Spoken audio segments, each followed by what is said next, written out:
So there's this family that are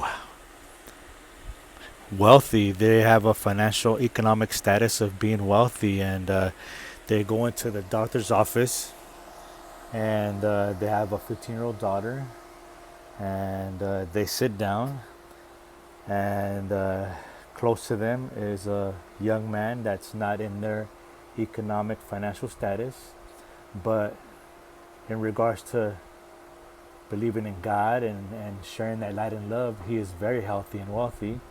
And that young man and their daughter, they look at each other and they both smile at each other. And the parents noticed that. So they told the daughter to get up, and they moved seats and they moved somewhere else. So they didn't want the young man to be close to their daughter, right? So then some time passed, and then the door opens, and it's a doctor, and the doctor's like, "Come in, Mr. and Mrs., and bring your daughter, Mr. and Mrs. Smith, bring your daughter. Come on in."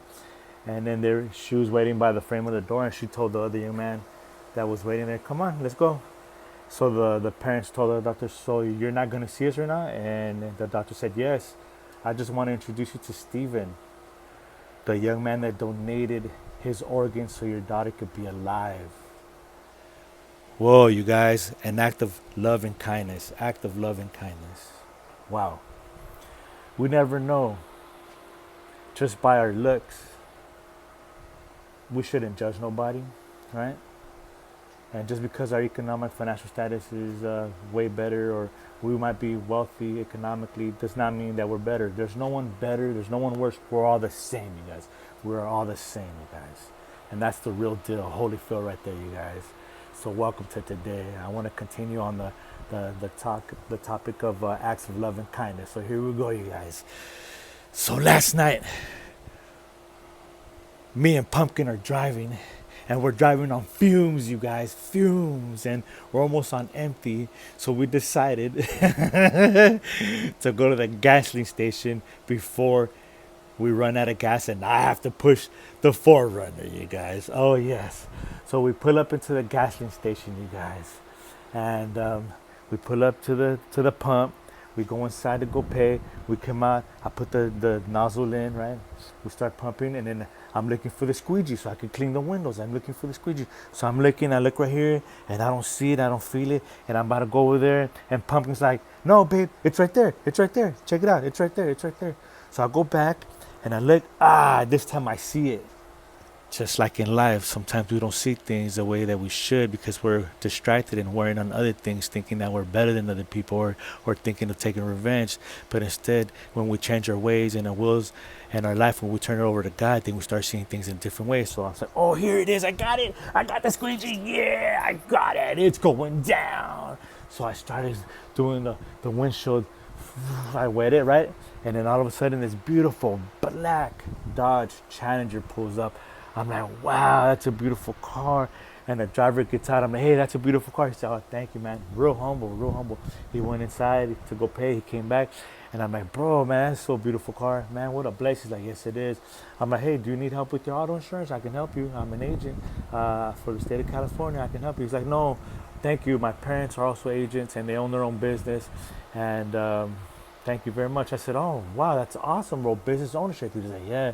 I was like, "Oh, how did you get your car?" He said, "Well, my mom told me to save all my stimulus checks. And then also the car that I had before this one, I sold it, but I noticed and I realized that it needed some repairs. So I sold it real cheap so the new owner can have money so he can do the repairs on the car." And I said, "Oh, wow." And then he said it, and I was blessed with this car, and he's smiling, and he's 20 years old. I'm like, "Wow."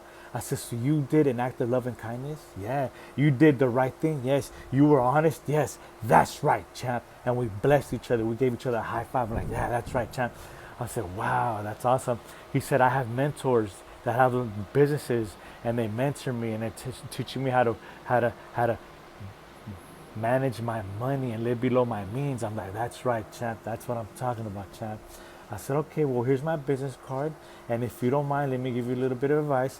Since you're only 20 years old, every month from this point on forward, try to save $200 or $300, $200 or $300 a month. And for the next 35 years, when you're about 55, 60 years old, you're going to be sitting on a nice financial nest egg." And he said, "Wow, thank you." "Yeah, because you're so young." and start saving your money, you know.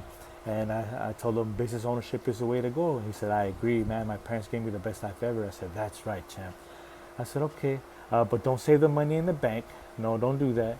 The traditional system of saving money in the bank doesn't work anymore. But if you need to find a vehicle or a system where you get a better rate of return, you can contact me or ask one of your mentors, and they'll help you where you can get a better rate of return and get more for your money, because we work hard for our money. So shouldn't our money work hard for us? He's like, yeah. I said, okay, and continue doing what you do, brother. You're a beautiful person, and I bless you from head to toe. And don't forget that these last 4 months of this year are going to be the best last 4 months of the year. He said, thank you. And we shook each other's hand, and we shook our hands, and we went on our way. And we ended the night on a good note. And that's what it's all about, you guys. An act of love and kindness. So don't hold on to any grudges. Don't try to take revenge. No. If someone comes and dumps their garbage on you, hey, maybe they're going through something. Maybe they got some bad news. Maybe someone died. Or maybe they're realizing that they've been living wrong, and now they came to a point, a crossroad in their lives where they need to make decisions, but they don't know how to ask for help.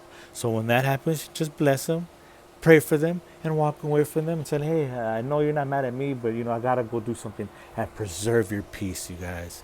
With this being said, I have you in my prayers. We have you in our prayers. We continue to pray for you, and may the healing process in your life continue.